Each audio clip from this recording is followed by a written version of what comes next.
you are one day closer to the grave, and there's absolutely nothing you can do about it. How much time you gonna spend during the day paying attention to things that are not gonna make a difference, in useless hobbies, on the internet, surfing the net for no reason, but yet you don't take the time to spend 45 minutes to an hour a day reading the Word, trying to find out what is the blueprint of my life. Your blueprint is different than mine. Imagine your lives as a car. You're going about 80 miles an hour down a highway. We get distracted every single day. So to the right, what do we have? We have TV, social media, the news. So once one of those things pops up, or we actually get to look towards that, we just turn our attention to that. But yet, we don't get a hold to the steering wheel. Now we look to the left, and what do we have? We have obsessive eating, alcohol, drugs, and anything else that we might use to numb how we really feel. Now here comes the big one, the rear view mirror. You look behind you, see your feelings. You see all the people that hurt you in your life. You see people that don't really like you. You feel alone. You feel like nobody understands you. So there you are, sitting in your car, your life. You don't get a hold to a steering wheel, and you're going to the left, you're going to the right, you're going to the left. No paying attention to anything. But yet you think these band-aids that are pulling you away from one direction or the other are gonna solve your problems. These are just band-aids. Total band-aids. And once in a while, guess what? You tend to incorporate all of them. You look to the right, you look to the left, rear view mirror. Look to the right, look to the left, rear view mirror. And yet your hands are sitting right here. You're not willing to take your life by the steering wheel and do what you're supposed to be doing. What's wrong with that? What is wrong with that? Why are we letting outside things dictate what we're supposed to do with our lives? Like my title, you're one day closer to the grave. That is the absolute truth. None of you can tell me otherwise. None of you. But we can actually do something about it. You can actually grab that steering wheel. Your eyes should be going straight up, straight in front of you, and up to the Lord. That's it. Straight up and up to the Lord. People talk about goal setting. Goal settings. Do your goals here and there. How often do you look at your goals? Are your goals based on the right perspective? There's only one perspective.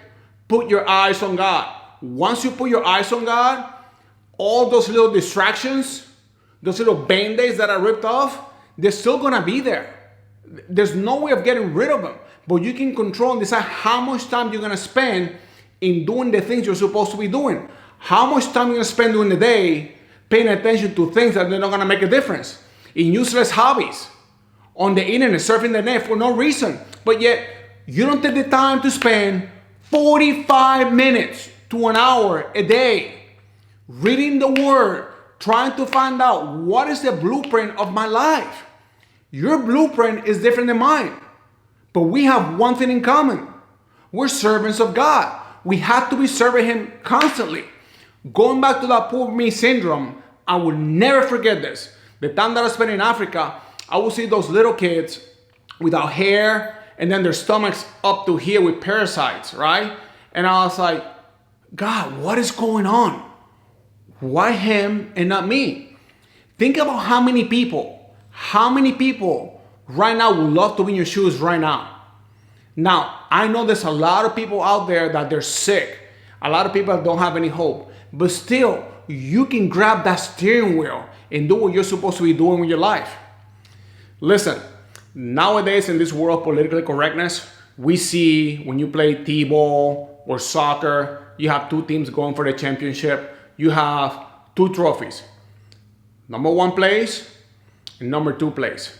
Guess what? In this game of life, you have only number one to get that crown of salvation. Number two, guess what I call it? second losers. I got that from the military. And it's a matter of you living your life like you really are destined to live it. Have your goals set up. Follow them every day. Look at them every hour. If you have issues with overeating and not exercising, there's a wealth of information out there. Go to YouTube and look at it. What can I do to lose weight? It's that simple. And then follow that every single time. Are you gonna fall behind and eat something you're not supposed to be eating? Of course you are. Same thing about how to budget your time, your different hobbies. Are you gonna go back and spend, is the internet gonna draw you in, social media, to draw in what is the latest going on here, there, or let me find out what happens in the news? Of course it's gonna happen. But just get a hold to that steering wheel and decide what you're gonna put your time on. There's only one place you need to be looking up, straight ahead and up. That should be your compass. That is your moral compass to life. Now I'm gonna go read you a couple verses from the Bible to drive my message home. The first one is from Ecclesiastes 9, verse 5. Don't forget the message. Don't forget my point here. You're one day closer to the grave. One day closer. And what really happens, I don't know if you have people that, families or friends that actually passed away, you tend to mourn the lost. But after a while, you have to keep living. This is why I picked this verse. And he says, for the living know that they will die, but the dead know nothing. You have no further reward, and even their name is forgotten. Even their name is forgotten. Their love, their hate, and their jealousies have long been vanished. We talk about feelings right here. Remember that rearview mirror? When you look in there and you feel bad for yourself, you attach way too much weight to those feelings. It's for real. I'm telling you right now, those feelings are feelings. We make them worse or better based on where our thoughts go to, how much emotion, how much fire we throw in there. Never again will they have a part in anything that happens under the sun. Meaning, once we're dead, that's it. You're gonna have the tombstone in there. You're gonna be 4 feet, 5 feet below the ground, and that's it, game over. But what we can do every day, whether it is, whether our last day is gonna be next week, a month from now, 10, 20 years from now, is every day, get a hold of that steering wheel. Right here's your steering wheel, and go in the right direction.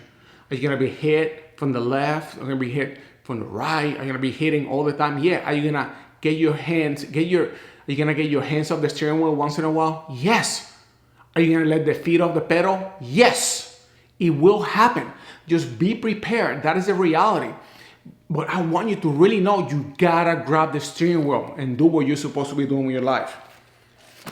Now, my last verse comes from 1 Corinthians 9, chapter 25. If you wanna be one with the Lord, you know what though? You have to first be born again. Know that the Lord died for our sins, okay? And then be the best human being you can be. Make mistakes, it's okay, it happened. Just get the steering wheel and keep moving forward. And he says, everyone who competes in the games goes into strict training. They do it to get a crown that will not be last. But we do it to get a crown that will last forever, salvation. Therefore, I do not run like someone running aimlessly. Why would you even run just for the heck of it? Why would you even run just to smell the daisies? If you run for a purpose. If you live for a purpose. When you get in that car, you grab the steering wheel, it's for a purpose. I do not fight like a boxer, beating the air. No, I strike a blow to my body and make a slave, so that after I have preached to others, I myself will not be disqualified. You know how many people like to tell other people or gossip about other people, about how good they are, how bad they are? Man, enough is enough. That is a total waste of time. Don't be disqualified. The Lord is always watching. Get a hold of your time and do what you're supposed to be doing. Let me read that again. I myself will not be disqualified for the prize. Again, we're one day closer to the grave. Once you pour our attention in the Lord and get a hold to our steering wheel, as where we know our lives is supposed to go, are our lives going to become easier? Not at all. You know they will not become easier at all. Just know that. We're going to have setbacks? Yes. Are we going to be pulling to the right? Yes. Are we pulled to the left? Yes. Are we going to take our hands off the steering wheel? Of course we will. Know that. But every single day, the goal is, whether today is your day for you to kick the bucket or not, try, and put your eyes on the Lord and do everything for the better of somebody else.